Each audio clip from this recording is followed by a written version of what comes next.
This is the Eat Well, Think Well, Live Well podcast. I'm Lisa Salisbury, and this is episode 105, Releasing Stubborn Weight with Louise Digby.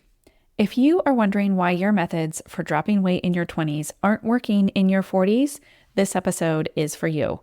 Louise is a registered nutritional therapist and women's weight loss expert. We discuss several ways you might not be thinking about that go way beyond your calories that can help you narrow in on your fat loss goals. Welcome to Eat Well, Think Well, Live Well, the podcast for women who want to lose weight but are tired of counting and calculating all the food. I'm your host, Lisa Salisbury. I'm a certified health and weight loss coach and life coach, and most importantly, a recovered chronic dieter. I'll teach you to figure out why you are eating when you aren't hungry instead of worrying so much about what you are eating. Welcome to the Eat Well, Think Well, Live Well podcast. I'm delighted to be joined today by Louise Digby. She's a registered nutritional therapist living in the UK, which is very fun to always connect with people across the globe. So welcome, Louise. Let us know a little bit about what you do. I'd love for you to just introduce yourself, tell us how you came to this work and how you help women. Hi, thank you for having me. So I specialize in women's health, as you say, particularly weight loss for women over the age of 40. And part of the reason why I specialize in that area is because I find that it's a time of life when weight can become particularly tricky. And, when I first started out in the world of nutrition, I worked with everyone and anyone in terms of, whatever problem they had, be it depression or IBS or diabetes, you name it. But what I found was that everyone that I worked with, whatever their health goal was, they also wanted to lose weight. And so as part of that, I kind of learned a lot about weight loss, but also I had clients that came to me purely just to lose weight, not to work on anything else. And what was interesting was it was the people who were coming to me to work on IBS or depression or whatever else was going on that got the best results when it came to losing weight. And so that really piqued my curiosity because what I was finding was that the people that were focusing just on their weight and were doing more portion control and calorie control and that sort of thing, they weren't getting such good results, particularly women who were in that perimenopausal, menopausal stage. So that really showed me that there's a lot more to weight management than just how much you're eating and how many calories you're burning. And now what I've discovered over the years is that we get far better results when we work on optimizing health and addressing the underlying imbalances in the body rather than just trying to come up with creative ways to get people to eat less. Yeah, because that's when we get back to, just calories in, calories out. And it's just so much more complicated than that because, like you say, there's so many other health complications or health issues that go into it. So do you find if you are tracking things, like you mentioned, IBS, a lot of times I have clients that are tracking digestive symptoms. And so then when they start to avoid foods that are, upsetting their digestive system, they tend to be able to lose weight easier because things are just going better, not because they're like avoiding a certain food. And so, okay, well, I'm going to lose weight because I've cut out that particular food, because usually they're, adding in something else. But it just seems like when things are healthier, then you're better able to release weight. Yeah, definitely. The gut is a great example because when your gut isn't happy, there can be a lot of inflammation in the body. There can be a higher toxic load from imbalanced gut bacteria. There can be poor nutrient absorption, which has a knock-on effect on hormones and various other things like fat burning. And also, if your gut isn't happy, then you can end up having more cravings, lower mood, less energy, which none of that helps when you're trying to make healthy food choices. So definitely working on those underlying issues. It all has a knock-on effect on the way that our body actually burns fat and stores fat. Yeah, for sure. So let's talk about why it seems more difficult for women after 40 to lose weight. Why do we get this issue where, I also have had clients that come to me, they're like, well, I've gained 10 pounds since I turned 40. I've gained 15 pounds since I turned 45. Like Mhm. they all can kind of like see this birthday time. And they're like, since this age, and also not only do they gain weight, but they tell me what worked for me in my 20s. Like if I, had, a vacation or whatever things were, what happened that they maybe put on some weight in their 20s, taking it off a lot of times seemed pretty simple. They could do a Mm. few things and it would drop away and it was no big deal. And now they do those same things and it's like nothing happens, nothing works. Why do you think that is?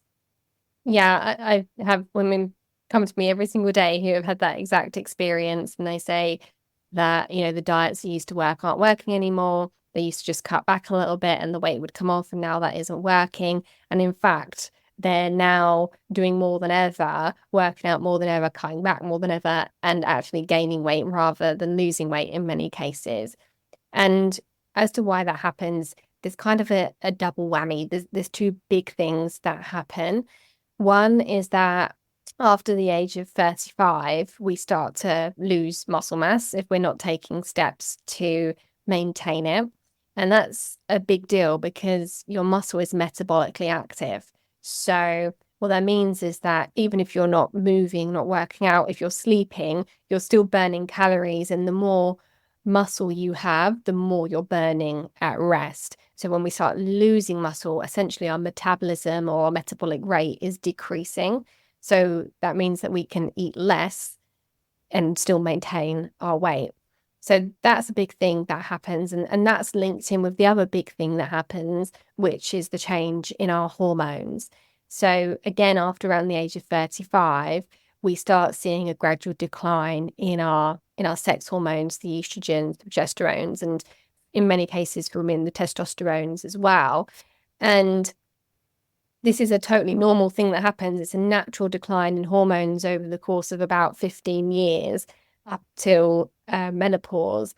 But with our modern day lives, all the stresses and the lack of sleep and the toxins we're exposed to and nutrient poor diets and lots of other things, this really causes disruption to this whole menopausal transition. And that can mean that the hormone levels decline faster, or it can mean that the levels fluctuate more. So you get more of these symptoms associated with fluctuating hormone levels. So it's that disruption to this normal menopausal transition that can wreak havoc on our everything that's going on in our bodies, because there's so many different symptoms that we can experience, but stubborn weight is one of those key symptoms. Yeah, for sure. I mean, I just I don't really know what to say other than yes, I concur. Yeah, so we get some of that like hormone issue. And so now we have that stubborn weight. Like, then what? So we've established, don't worry, you're normal. If you're listening to this and you find that you are gaining weight or feeling like, okay, that's me. So now what? Like, what do we Mm. do? What can we do about the fact that it becomes more difficult? How do we lose weight after 40?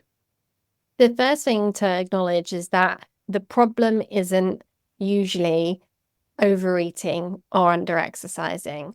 And so doing more in terms of working out more or eating less isn't going to get you the results that you would expect it to. Instead, what we need to do is take steps that are going to support our hormone balance, take steps that are going to support maintaining a healthy metabolism and lowering inflammation in the body, and start taking steps that are going to address these root causes of the stubborn weight. And none of those things are to do with eating less or exercising more. So in terms of what that looks like, it depends on the exact imbalances you might have. But the first thing to think about is, what does my body need? What might my body be lacking? Because your standard approach is to losing weight is, what can I cut out? But actually, if we look at it from the other way around and look at what does my body need to thrive, well, in most cases, the first thing to think about is protein. because I've looked at probably thousands of food diaries by now, and I very, very rarely see one that has enough protein in. And Hmm. protein is so, so important. And people are probably sick of hearing about it, but I'm going to keep I talking know. about it. I know. Yeah, I for sure. I've been also hammering this one lately too. It's just like you just have to be so very, very conscious of your protein intake. Mm, And it can't just happen as it like naturally just throughout the day of eating. Oh, you'll probably get enough. That's the amount you would get. I don't know what the UK recommendations are, but in the US, the recommendations for protein levels for females are absolutely abysmal. They are so, so low. yeah. That's the amount you would be getting if you weren't paying any attention and just sort of eating whatever you wanted. Mhm. You'd probably get the US recommendation for protein. I'm not even going to say what it is because it's ridiculous. But what do you recommend for protein? I think a good starting point for most people is about 20 grams per meal per day. Hmm. Some people need more than that, and you can obviously, do it per gram of weight. If you want to, I think you can obviously get a bit more technical, but I like to keep it as simple as possible and go with 20 grams of protein per meal per day, particularly with breakfast, because, if you can get your breakfast right in terms of get enough protein into it, it's going to set you up for feeling energized, avoiding those energy slumps and the cravings. And that also helps to support your hormones as well, because if your blood sugars are up and down all over the place, then that can disrupt your blood sugar hormones, your stress hormones, your sex hormones, and that just throws you off balance as well. Okay, good. So we're prioritizing protein. Just for my listeners, I probably recommend a little bit more. And I don't know if you do more than 3 meals a day, because in 20, then you're on 3 meals, that would be 60 grams. I probably recommend a little more, upwards of like 100 grams for most of my clients.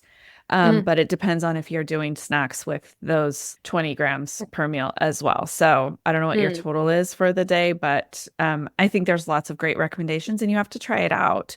You have to try out Yeah. like, is 20 grams enough in my breakfast or do I need 30 there and then 20 in other meals or, vice versa?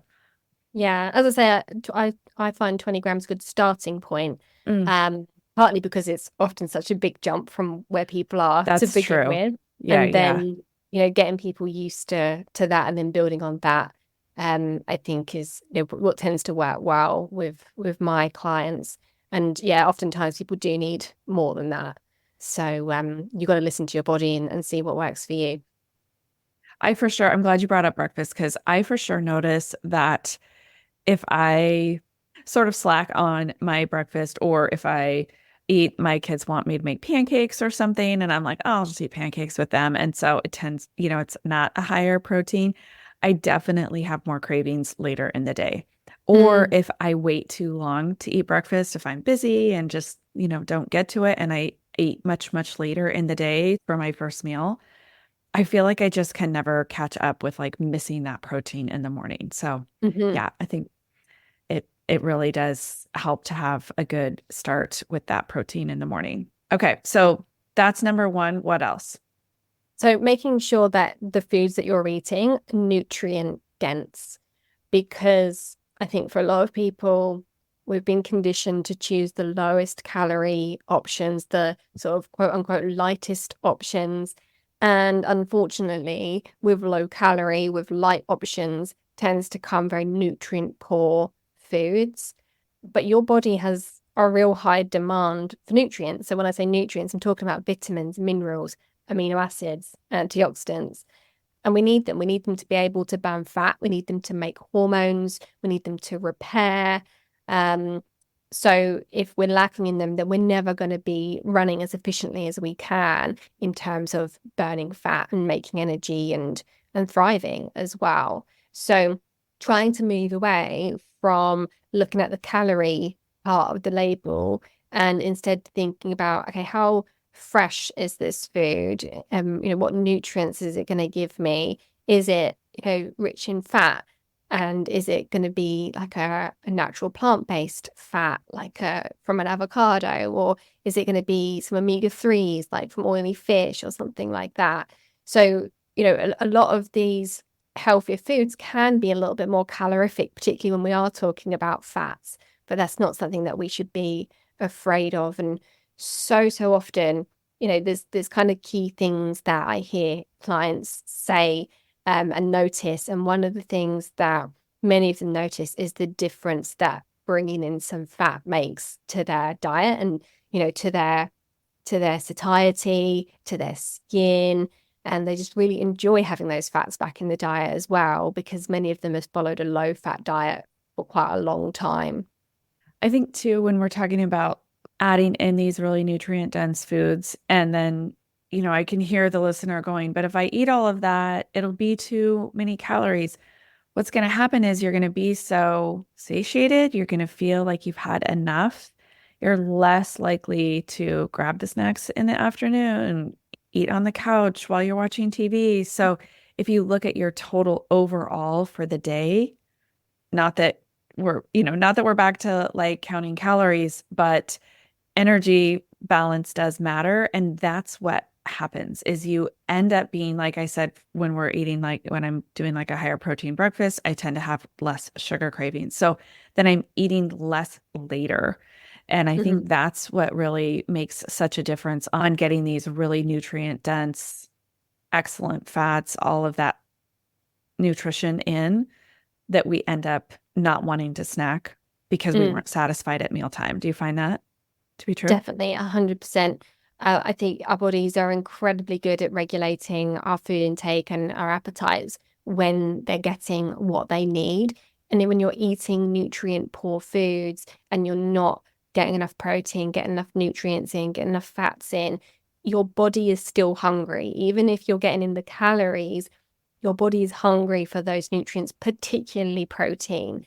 And you will keep getting hunger pains and cravings until you meet those nutritional requirements, which is why the nutrient poor foods, typically the ultra processed foods, it's part of the reason why they are so more rich and so addictive, is because you have to eat so much of them to get anywhere near your nutritional requirements.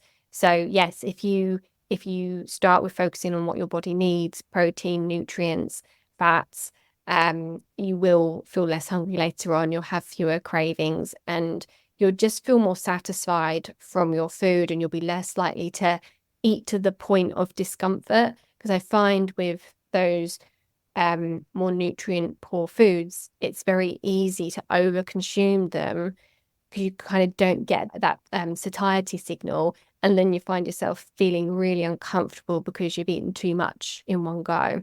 Hmm. Yeah. I, again, agree.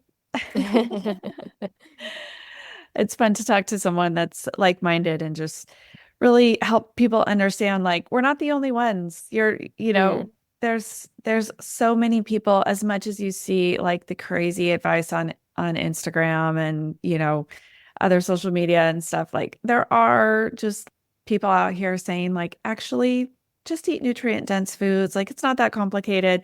This yeah. really speaks to one of my concepts I call crowding out, which is rather than talking about these are the foods I want you to start avoiding, we talk about these are the foods we want to start adding in. And so Mm, we're adding in these nutrient dense foods. We're adding in the avocado and the fish, like you talked about, like some healthy fats. We're adding in that protein and let that crowd out the foods that we don't really want to consume, like the ultra processed foods on a regular basis, and let those foods crowd out the added sugar because you'll find that you aren't craving that as much. And so when we really focus on what we're adding in, it's easy to crowd out instead of just having a list of do nots. Every diet I ever went on before always had a list of foods to avoid. Do not mm, eat these things. Or it was like only choose from this list of foods, which meant everything else was off limits, right? And when we're talking about like, please include these foods, it's not because everything else is bad. It's because we want to prioritize these kinds mhm. of things. Yeah, yeah, exactly. That's a really important message, and I am totally on board with that approach of crowding out the not so nourishing stuff and focusing on the stuff that is going to give you all the goodness instead. it's a much more positive way to go about improving what you're eating. So yeah, completely on board with that. All right. So we've got protein and adding in those fats. Anything else you feel like helps women release some of this stubborn midlife fat? Yeah, one of the biggest things is actually not food related. It's stress management. Stress is one of the biggest things for women in this stage of life because we're less resilient to the effects of stress Mm, during this phase. And that's to do with the way that your body is changing, the way that your ovaries are reducing their production of sex hormones and shifting so that your adrenal glands or your stress glands are starting to take over some of the production of those sex hormones. So when you're under stress, your adrenals not only have to produce your stress hormones, but they're also having to take over some of the production of the sex hormones. mm. So that has an impact. And also, we make our sex hormones and our stress hormones from the same raw materials, and our body is really smart and adaptive. And when we're under stress, we're going to be shifting those resources to making stress hormones and trying to conserve resources by reducing our output of sex hormones to a certain extent. So because of that menopausal transition where we're making this shift, it means that stress has a bigger impact on us at this time. But unfortunately, it's also a time when we seem to be under more stress because of everything that's going on in life. Oftentimes there might be children that are involved, there might be older parents that are starting to need care. You're probably still working full time. You're unfortunately more likely to have bereavements at this time and divorces and relationship problems. And, all of this could be going on and more. Um, and, that has a big impact on your hormones and therefore your metabolism. So taking steps to support your body through that stress and try to build up your resilience and improve your stress response is really, really helpful for helping to manage the impact of all of that stress. So tell me what those steps are, because honestly, I was in a therapy appointment a few weeks back and she's asking me, well, what does your self-care look like? And I'm like, well, I never miss a workout. Like I'm listing some things and I could tell she was like, I don't have anything else to offer. And clearly you're still like stressed out. I'm like, I know, I'm really trying. And I think our stress management, it's got to go beyond just get a massage and have a Mhm. pedicure. Those are kind of the typical things we suggest for women, but I feel like we need some more concrete things on a day-to-day basis. How can we reduce some of that stress? Yeah. So I think you need to take a three-pronged approach, right? First one is the hardest one, and that is looking at the sources of the stress and doing what you can to address that. And that can be where, sometimes it's impossible to get rid of the stress. Sometimes it can be that there's difficult decisions to make, to your life in order to reduce that stress. So that's the most difficult one. It might involve delegating some things and trying to get some outside help. But there's other things that you can do as well. So the second thing you can do is you can support your body through that stress. So when we are stressed, we burn through a lot of nutrients and we have a very high demand for some nutrients, particularly magnesium and B vitamins. And so making sure that your body has enough of those nutrients helps you to have a healthier stress response, helps you to not deplete your body so much by that stress. And then also, magnesium is a very calming mineral. So it can help to lower your cortisol levels a little bit and help you just feel a little bit more calm as well. So making sure that you're fueling your body through that stress, and protein should be on that list as well, because that's very important. And then the third prong is doing little things, little habits that help to put you into that rest and digest mode and take you out of that fight or flight mode as often as you can.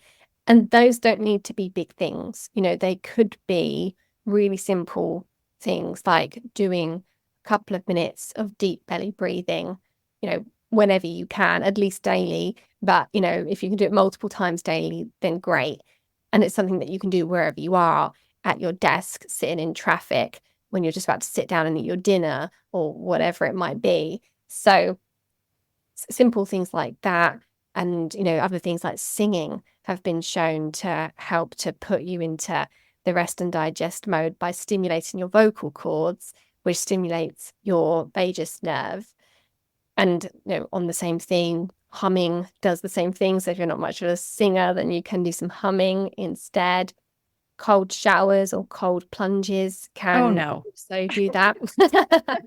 I know that's not for Those are everyone, and right out for me. I'm not going to claim that I'm having cold showers every day, because I'm definitely not.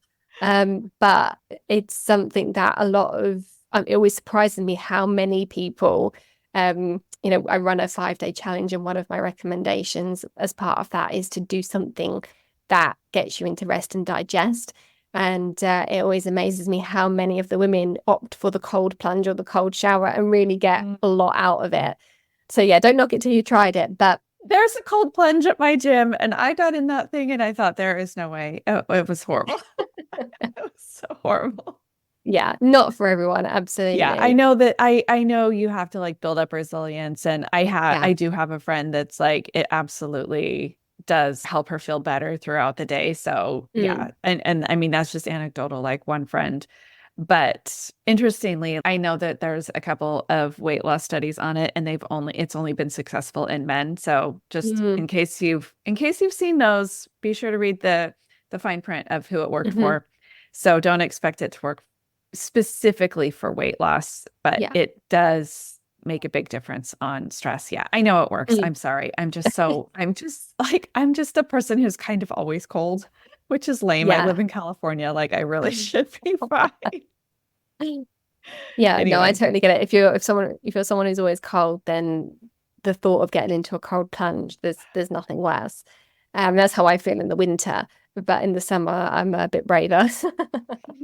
So yeah, in terms of other things that can help get you into rest and digest, laughing, so watching something funny or having a good catch up with a friend, even if it, or, a quick chat with a friend can help as well. So, we talk about self-care and we often think of, things like having a massage, or doing things that are quite time consuming, but it doesn't have to be something that's really time consuming. But if or you can get costly. those, yeah, or costly, but if you can, do those things, then great. But also, a foot massage at home by rolling your foot over a tennis ball or getting your partner to rub your feet has a very similar impact.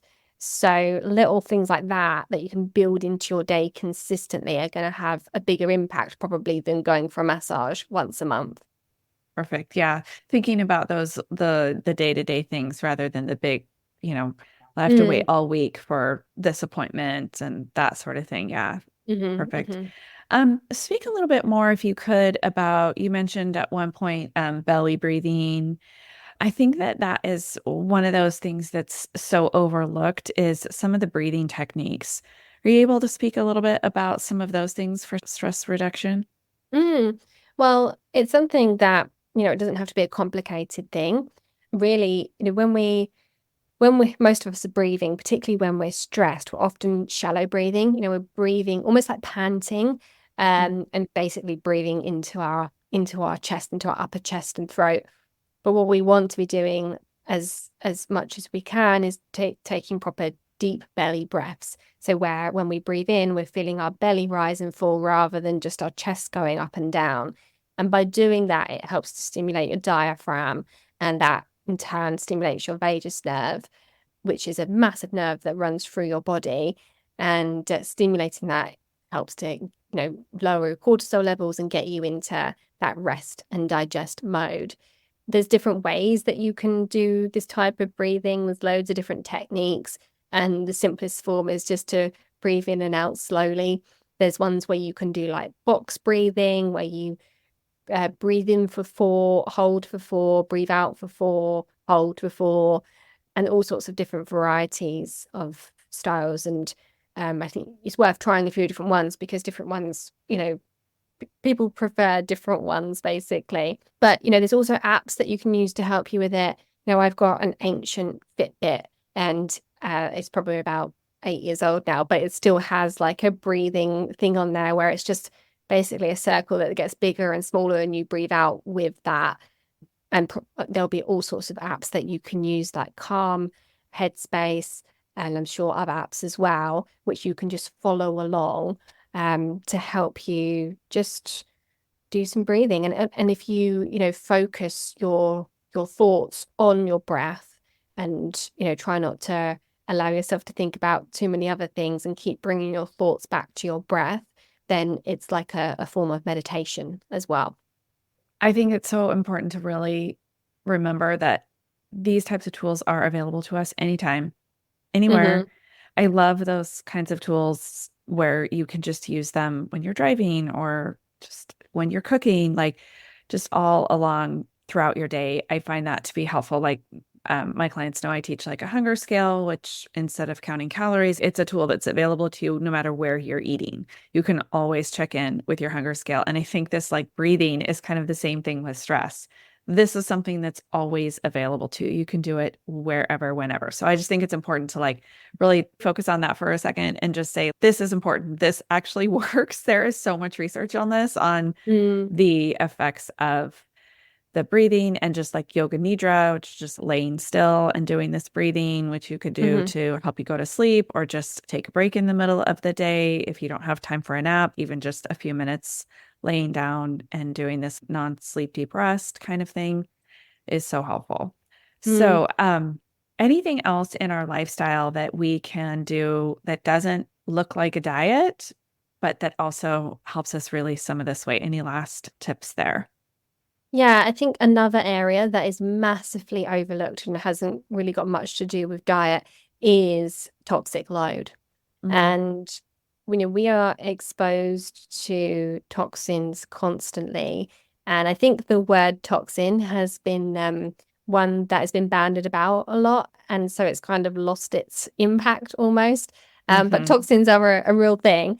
And, what we're talking about are things like pesticides and pollutants and chemicals that we get in skincare products like phthalates and sulfates and Parabens. PCBs and those, yeah, Mhm. parabens, that's what I was trying to think of.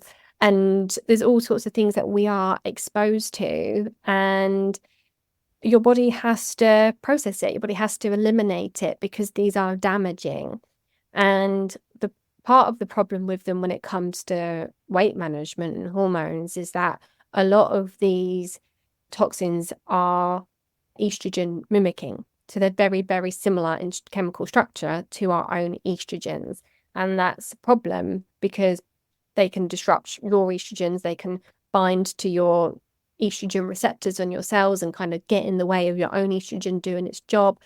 They have to be eliminated via the liver down the same pathways that we eliminate our estrogen down. And so, if that pathway is very congested, then you can end up recirculating estrogens around your body, which can, go on to contribute to estrogen dominance, which is where we have either too much estrogen or too much in relation to progesterone. And also, these toxins can get recirculated too. So, exposure to these toxins can disrupt your sex hormones, as well as increase damage happening in your body from these toxins.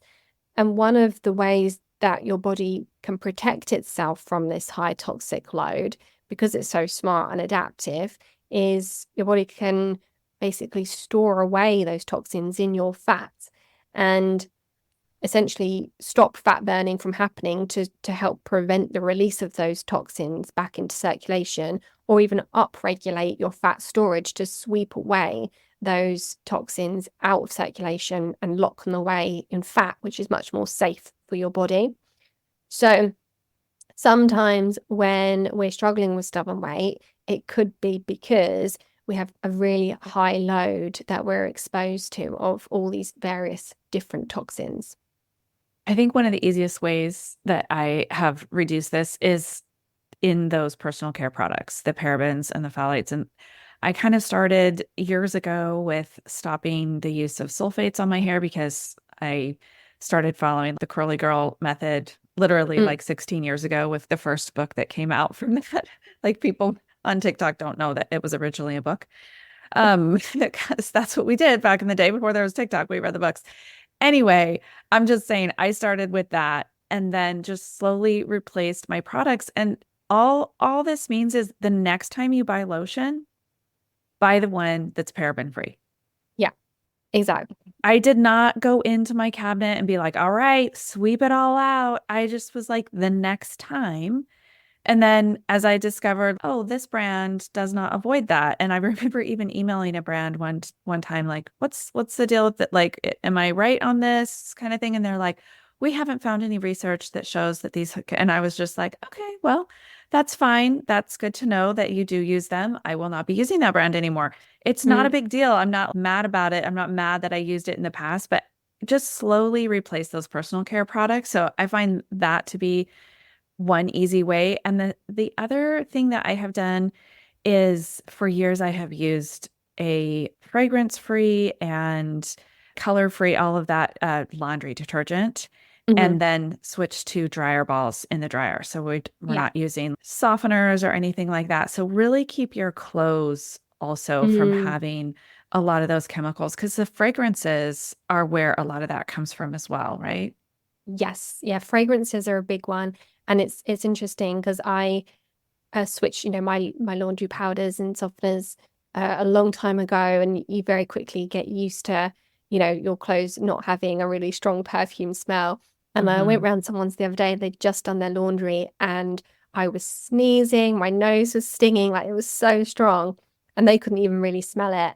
And it Hmm. just kind of went to show just how strong these chemicals are. And, they stay on your clothes for days, weeks. You can still smell them, and that's a sign of a very strong chemical. Um, so yeah, the fragrances are big ones, and getting rid of the air fresheners, and I think particularly the plug-in air fresheners that are constantly pumping out the Yeah, scents. I just think they're horrible. If I go around someone and they've got those, I get a headache almost immediately. same. And another easy switch is your water bottle. So, switching from a plastic water bottle to a metal or a glass water bottle. And same for food storage containers. If you can switch from like plastic food storage containers to glass, then that's a really helpful switch. But if you can't, if you don't have the budget to make that switch, then just avoiding heating food up in those containers is a good place to start. Yeah. And like you said, gradually replacing them as they kind of get worn. But I think with all of these things, whether we're talking about your fragrances, your fabric softeners, your skincare products, your plastics, just gradually replacing them is definitely the way to go, because it is a little bit overwhelming when you start thinking Hmm. about it, because Yeah. you start looking at everything and like, oh no, like that's a problem, that's a problem. And it can feel like a lot to do and costly as well. But if we just replace things gradually, it's much more achievable. Yeah, because most of these things we're talking about are consumables. We're Mm. not we're not really talking about, I mean, sure, like people have things about like furniture and mattresses and those kinds of things, but the day-to-day stuff, they're consumables. You're going Hmm. to be replacing them. And so it's just such an easy switch. The next time you replace it, just Mm. make the different choice. Hmm. Yeah, Yeah. good. I think there's so much of this that I have done like over time that Mm. I don't really point to it like, oh, that's why I feel better. Yeah. I just do feel better, And so you won't maybe notice, you're not going to be like, oh, look at that. I lost 10 pounds when I switched my moisturizer. Like, no, it's If just, only. right? That would be magical moisturizer. But as we make some of these small changes over time, you will feel better and it will be easier to release the weight and it'll make a difference over time. Yeah, and I think this is why it can feel so elusive to find that answer to, why you're struggling with stubborn weight. And it's because it's not just one thing, and it's going to be multiple things like we've been talking about today, like toxic load, stress, and potentially what you're eating, how you're exercising. These are all things that are going to be having a bit of an impact, but when you put them all together, then they can have a big impact, and that can be stopping you from getting to where you want to be. Yeah, great. Well, thank you so much, Louise. Where can people find you online? A lot of my listeners are in the US, so they're getting and definitely need to be finding you on the web. Yeah, you can search on socials at Louise Digby Nutrition. You can find me on Instagram, Facebook, and TikTok. And then my website is louisedigbynutrition.com. And we work with women all over the world. Perfect. All right. We will put all those links in the show notes. It's been lovely to have you. Thank you so much. Thank you. Thanks so much for having me. It's been great. If this episode has helped you in any way, could you do me a favor and just share it with someone? Take a screenshot of this episode and post it to your stories. You can also just send it to a friend. If you're looking for that extra bit of personalized help with your weight loss, be sure to schedule your free coaching call with me and see how much you can benefit. Link for that is in the show notes. Have a great week, and as always, thanks for listening to the Eat Well, Think Well, Live Well podcast.